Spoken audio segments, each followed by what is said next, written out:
ಹರೇ ಕೃಷ್ಣ. ಎಲ್ಲ ಮಾತೆಯರಿಗೂ ನಮಸ್ಕಾರ. ಇಂದು ನಾವು ಈ ಮೀನಾಕ್ಷಿ ಪಂಚರತ್ನಂ ಅದರ ಅರ್ಥವನ್ನು ನೋಡೋಣ.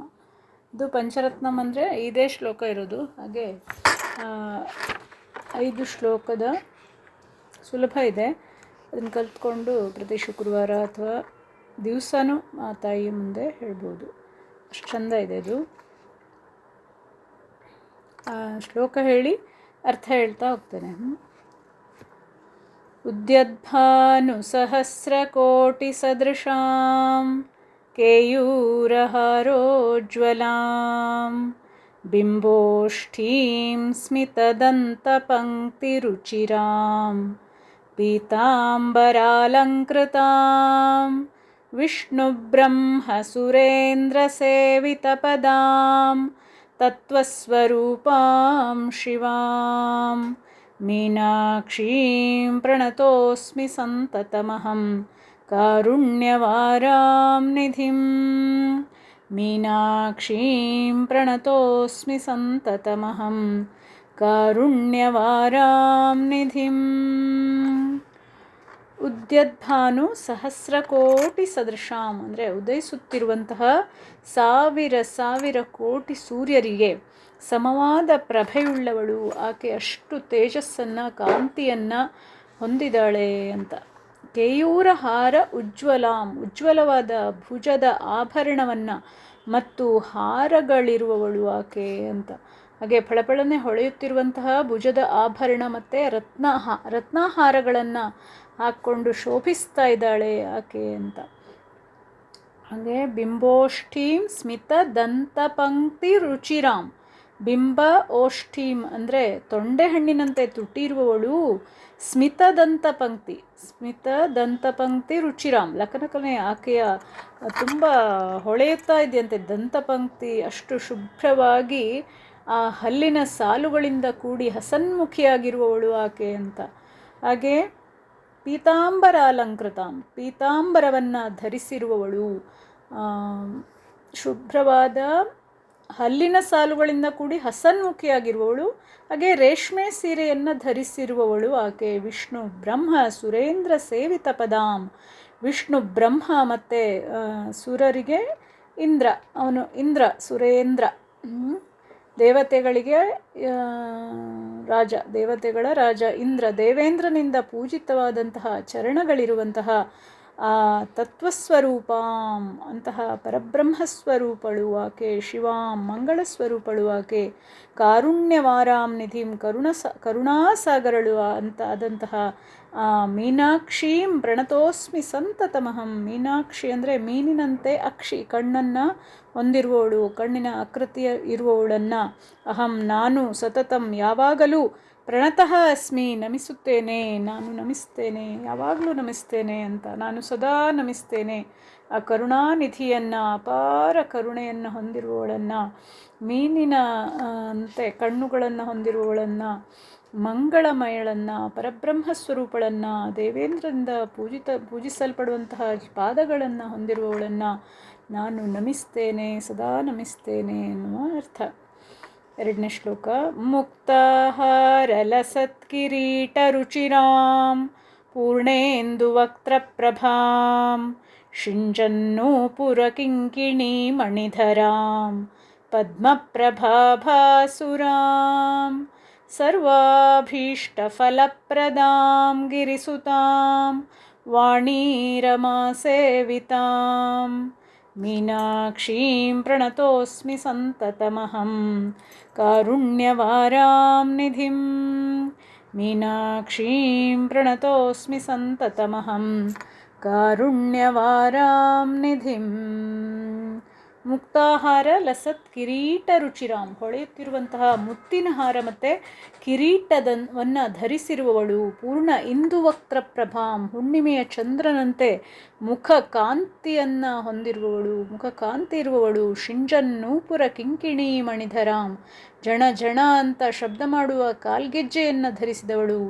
ಪದ್ಮಪ್ರಭಾ ಭಾಸುರಾಂ ಕಮಲದ ಪ್ರಭೆಯಂತೆ ತೇಜಸ್ಸನ್ನು ಹೊಂದಿರುವವಳು, ಸರ್ವ ಅಭೀಷ್ಟ ಫಲಪ್ರದಾಂ, ಮನೋವಾಂಛೆಗಳನ್ನು ನಮ್ಮ ಕಾಮನೆಗಳನ್ನೆಲ್ಲ ಈಡೇರಿಸುವವಳು, ಗಿರಿಸುತಾಂ ಪರ್ವತರಾಜನ ಪುತ್ರಿ ಆಕೆ, ವಾಣಿ ರಮಾ ಸೇವಿತಾಂ, ಶಾರದಾದೇವಿ ಮತ್ತು ಲಕ್ಷ್ಮಿಯರಿಂದ ಪೂಜಿತಳಾದವಳು, ಪೂಜಿಸಲ್ಪಡುವವಳು, ಕಾರುಣ್ಯವಾರಾಂ ನಿಧಿಂ, ಕರುಣಾಸಾಗರಳು ಆಕೆ, ಹೊಳೆಯುತ್ತಿರುವ ಮುತ್ತಿನ ಹಾರ ಮತ್ತು ಜಗಜಗಿಸುತ್ತಿರುವ ಕಿರೀಟವನ್ನು ಧರಿಸಿರುವ, ಪೂರ್ಣಚಂದ್ರನಂತೆ ಮುಖಕಾಂತಿಯನ್ನು ಹೊಂದಿರುವ, ಝಣಝಣ ಶಬ್ದ ಮಾಡುವ ಕಾಲ್ಗೆಜ್ಜೆಯನ್ನು ತೊಟ್ಟಿರುವ, ಕಮಲದ ಪ್ರಭೆಯಂತೆ ತೇಜಸ್ವಿಯಾಗಿರುವ, ಮನಸ್ಸಿನ ಇಷ್ಟಾರ್ಥಗಳನ್ನು ಎಲ್ಲವನ್ನ ಪೂರೈಸುವವಳು, ಲಕ್ಷ್ಮೀ ಸರಸ್ವತಿಯರಿಂದ ಸೇವಿತಳು ಆಕೆ. ಅಂತಹ ಗಿರಿಸುತಳಾದ ಕಾರುಣ್ಯಮಯಿಯಾದ ಮೀನಾಕ್ಷಿಯನ್ನು ನಾನು ಸದಾ ವಂದಿಸ್ತೇನೆ, ನಮಿಸ್ತೇನೆ, ಪೂಜಿಸ್ತೇನೆ ಅಂತ.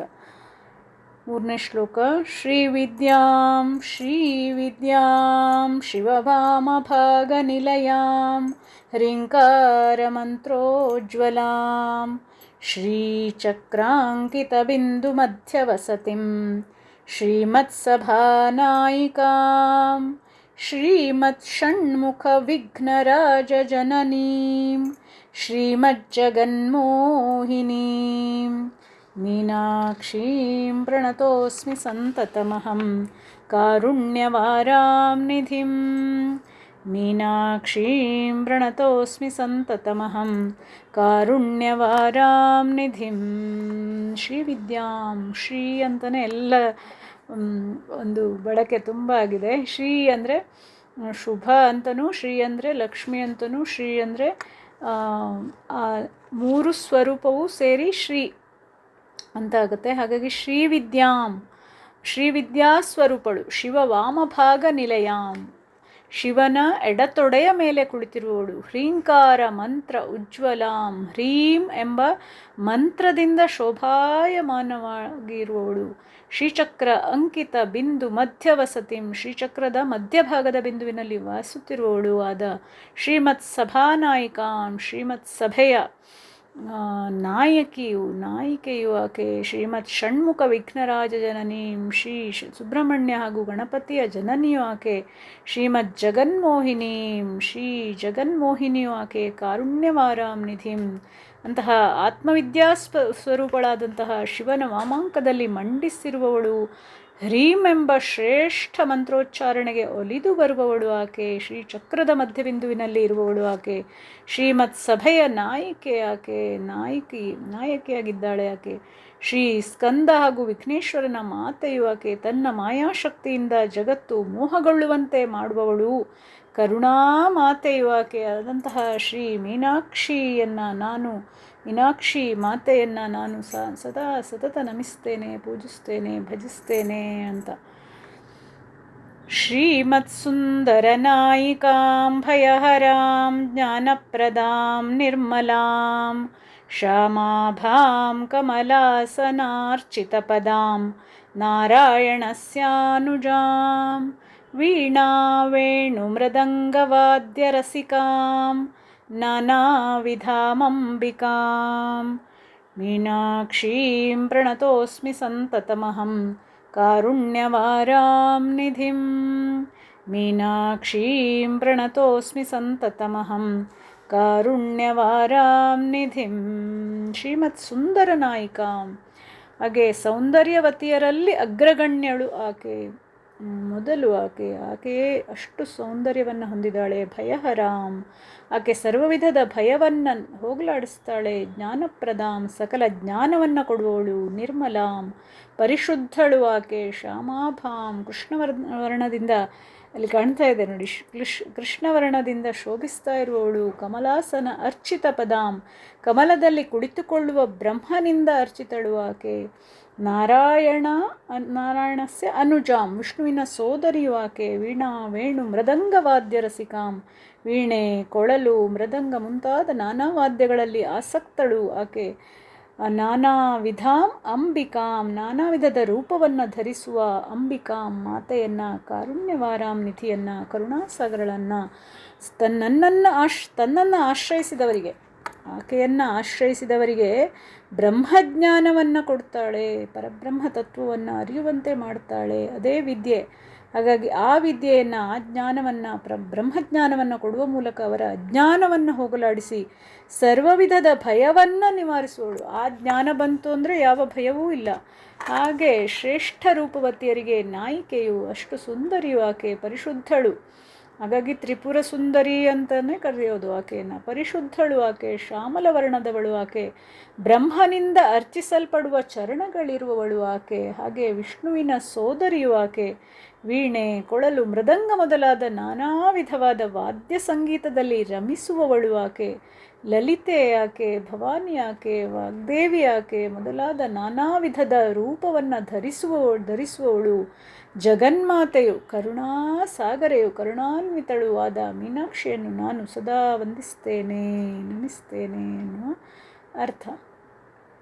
5ನೇ ಶ್ಲೋಕ. ನಾನಾಯೋಗಿ ಮುನೀಂದ್ರ ಹೃತ್ಸು ವಸತಿಂ ನಾನಾರ್ಥಸಿದ್ಧಿಪ್ರದಾಂ ನಾನಾ ಪುಷ್ಪವಿರಾಜಿತಾಂಘ್ರಿಯುಗಲಾಂ ನಾರಾಯಣೇನಾರ್ಚಿತಾಂ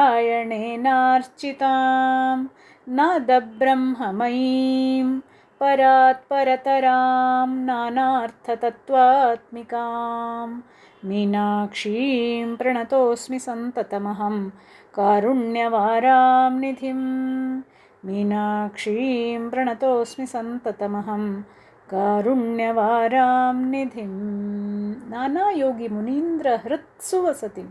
ಅನೇಕ ಯೋಗಿಗಳ ಹಾಗೂ ಮುನಿಶ್ರೇಷ್ಠರ ಹೃದಯದಲ್ಲಿ, ಭಕ್ತರ ಹೃದಯದಲ್ಲಿ ವಾಸಿಸುವವಳು ಆಕೆ. ನಾನಾರ್ಥ ಸಿದ್ಧಿಪ್ರದಾಂ, ನಾನಾ ವಿಧವಾದ ಇಷ್ಟಾರ್ಥ ಸಿದ್ಧಿಗಳನ್ನು ಕೊಡುವವಳು ಆಕೆ. ನಾನಾ ಪುಷ್ಪ ವಿರಾಜಿತಾಂಘ್ರಿಯುಗಲಾಂ, ನಾನಾ ವಿಧವಾದ ಹೂಗಳಿಂದ ವಿರಾಜಿಸುತ್ತಿರುವ ಚರಣ ಯುಗ್ಮಗಳನ್ನು, ಪಾದಗಳನ್ನು ಹೊಂದಿರುವವಳು ಆಕೆ. ಹಾಗೆ ನಾರಾಯಣೇ ನಾರ್ಚಿತಾಂ, ವಿಷ್ಣುವಿನಿಂದಲೂ ಪೂಜಿಸುವವಳು, ವಿಷ್ಣುವಿನಿಂದ ಪೂಜಿತಳು ಆಕೆ. ನಾನಾ ಬ್ರಹ್ಮಮಯೀಂ, ಓಂಕಾರನಾದ ಸ್ವರೂಪಳು ಆಕೆ. ಹಾಗೆ ನಾದಬ್ರಹ್ಮಮಯಿ, ಓಂಕಾರನಾದ ಸ್ವರೂಪಳು. ಪರಾತ್ಪರಾಂ, ಪ್ರಕೃತಿಗಿಂತ ಶ್ರೇಷ್ಠಳು ಆಕೆ, ಪ್ರಕೃತಿಯನ್ನು ಮೀರಿರುವವಳು ಆಕೆ. ನಾನಾರ್ಥ ತತ್ವಾತ್ಮಿಕಾಂ, ನಾನಾರ್ಥ ತತ್ವಸ್ವರೂಪಳು ಆಕೆ. ಅಂತಹ ಕರ್ಮಯೋಗಿ, ಜ್ಞಾನಯೋಗಿ, ಭಕ್ತಿಯೋಗಿಗಳ ಹೃದಯದಲ್ಲಿ, ಆತ್ಮಜ್ಞಾನಿಗಳ ಹೃದಯದಲ್ಲಿ ನೆಲೆಸಿರುವವಳು. ನಾನಾ ವಿಧವಾದ ಇಷ್ಟಾರ್ಥಗಳನ್ನು, ಭಕ್ತರ ಎಲ್ಲ ಇಷ್ಟಾರ್ಥಗಳನ್ನು ಸಿದ್ಧಿಸುವಂತೆ ಮಾಡುವವಳು. ನಾನಾ ವಿಧ ಪರಿಮಳ ಪುಷ್ಪಗಳಿಂದ ಶೋಭಿಸುತ್ತಿರುವ ಚರಣಗಳನ್ನು ಹೊಂದಿರುವವಳು. ಅಂದರೆ ಅರ್ಚಿಸ್ತಾರೆ ಅಂತ ಆಕೆಯನ್ನು. ವಿಷ್ಣುವಿನಿಂದ ಪೂಜಿತಳು ಆಕೆ, ಓಂಕಾರನಾದ ಸ್ವರೂಪಳು ಆಕೆ, ಪ್ರಕೃತಿಯನ್ನು ಮೀರಿ ಇರುವವಳು ಆಕೆ. ಅಂತಹ ಕರುಣಾಹೃದಯಳು ಆದ ಎಲ್ಲ ಭಕ್ತರ ಇಷ್ಟಾರ್ಥಗಳನ್ನು ಸಿದ್ಧಿಸುವಳಾದ ಭಕ್ತರ ಹೃದಯದಲ್ಲಿಯೇ ಇರುವಂತಹ ಆ ಮೀನಾಕ್ಷಿ ತಾಯಿಯನ್ನು ನಾನು ಸತತವಾಗಿ ನಮಿಸ್ತೇನೆ, ಭಜಿಸ್ತೇನೆ, ಸ್ಮರಿಸ್ತೇನೆ ಅನ್ನುವ ಅರ್ಥ. ಇಲ್ಲಿ 3ನೇ ಶ್ಲೋಕದಲ್ಲಿ ಶ್ರೀ ಅನ್ನೋದು ಶ್ರೀ ವಿದ್ಯಾಂ ಶಿವವಾಮಭಾಗ ನಿಲಯಾಂ ಶ್ರೀಚಕ್ರಾಂಕಿತ ಅಂತೆಲ್ಲ ಶ್ರೀ ಅನ್ನೋದು ಇಲ್ಲಿ ಬಳಕೆಯಾಗಿದೆ. ಶ್ರೀ ಅಂದರೆ ಅಲ್ಲಿ 3 ದೇವಿಯರ ಒಂದು ಹೆಸರನ್ನು ಸೇರಿಸಿ ಶ್ರೀ ಅಂತ ಆಗುತ್ತೆ. ಅದೇನು ಅಂತಂದರೆ ಶ್ರೀ, ಅದಕ್ಕೆ ನಾದ ಸೇರಿದ್ರೆ ಅಂದರೆ ಮಕಾರ ಸೇರಿದ್ರೆ ಬೀಜಾಕ್ಷರ ಆಗುತ್ತೆ ಅಂತದು, ಶ್ರೀಂ ಅಂತಾಗುತ್ತೆ. ಹಾಗೆ ಶ ಮತ್ತು ರ ಮತ್ತು ಈ 3 ಸೇರಿಸಿದಾಗ ಅಲ್ಲಿ ಶ್ರೀ ಅನ್ನುವ ಒಂದು ಅಕ್ಷರ ಆಗುತ್ತೆ.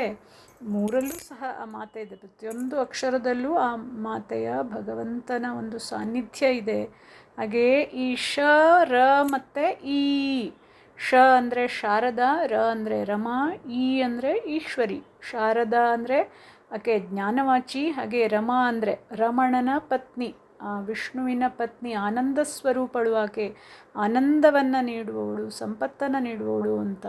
ಹಾಗೆ ಶ ಅಂದರೆ ಶಾರದಾ, ಜ್ಞಾನವನ್ನು ನೀಡುವವಳು ಅಂತ, ಜ್ಞಾನವಾಚಿ ಅದು. ಇದು ಆನಂದವಾಚಿ. ಹಾಗೆ ಈಶ್ವರಿ ಶಕ್ತಿವಾಚಿ, ಇದು ಶಕ್ತಿಯನ್ನು, ಚೇತನವನ್ನು ಕೊಡುವವಳು ನಮಗೆ. ಹಾಗಾಗಿ ಈ ಶ್ರೀ ಅನ್ನುವ ಒಂದು ಶಬ್ದವನ್ನು ನಾವು ಆ ದೇವಿಯ ಪ್ರತಿಯೊಂದು ಅಷ್ಟೋತ್ತರದಲ್ಲಿ, ನಾವು ಅಷ್ಟೋತ್ತರವನ್ನು ಹೇಳುವಾಗ ಶ್ರೀಕಾರವನ್ನು ಹೇಳಿಯೇ ಹೇಳಬೇಕು. ಹಾಗೆ ಅಲ್ಲಿ ವಿಷ್ಣುವಿನ ಅಷ್ಟೋತ್ತರ ಅಥವಾ ಗಣಪತಿ ಅಷ್ಟೋತ್ತರ ಹೇಳೋದಾದರೆ ಓಂಕಾರವನ್ನು ಹೇಳಿ ಈಶ್ವರನ ಅಷ್ಟೋತ್ತರಕ್ಕೂ ಓಂಕಾರವನ್ನು ಹೇಳಬೇಕು. ದೇವಿಯ ಸ್ತೋತ್ರಕ್ಕೆಲ್ಲ ಶ್ರೀಯನ್ನು ಸೇರಿಸಿ ಹೇಳಬೇಕು. ಶ್ರೀ ಶ್ರೀ ಜಗದಂಬಾರ್ಪಣಮಸ್ತು, ಶ್ರೀಕೃಷ್ಣಾರ್ಪಣಮಸ್ತು. ಎಲ್ಲರೂ ಈ ದೇವಿಯ ಸ್ತೋತ್ರವನ್ನು ಕಲಿತು ಆ ಭಗವತಿಗೆ ಅರ್ಪಿಸಿ ಅಂಥೇಳಿ ತಮ್ಮೆಲ್ಲರ ಹತ್ರ ಕೇಳ್ಕೊಳ್ತೇನೆ. ಧನ್ಯವಾದಗಳು.